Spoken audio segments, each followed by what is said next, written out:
تعرف ان البريد المصري بيرجع لايام الفراعنه؟ الفراعنه دول يا اخي ما سابوش حاجه الا لما اخترعوها، حتى البريد ما فلتش من تحت ايديهم.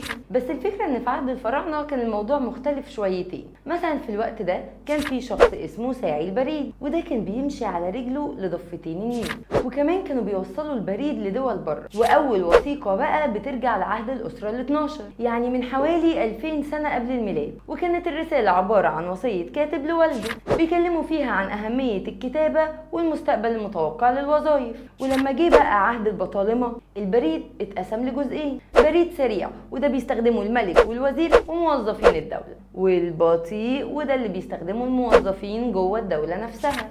وفي عهد محمد علي باشا طور البريد وظهرت فكرة البريد الحكومي، وده عشان يكون في اتصال بين الجهاز الإداري المركزي اللي موجود في القلعة وكل الجهات اللي موجودة في الصعيد والوجه البحري. وفي عهد الخديوي إسماعيل اللي كان عايز ينقل كل أنظمة مصر بالتطور اللي في أوروبا، عمل دمج بقى ساعتها بين البريد الحكومي المصري والبريد الأفرنجي واللي كان ملك الأجانب، وسماه البوسطة الخديوية. وفي سنة 1865 بدأت يا سيدي طباعة الطوابع البريدية، ووقتها سافر موتسيبيه بنفسه لأوروبا عشان يوصي على الطوابع دي.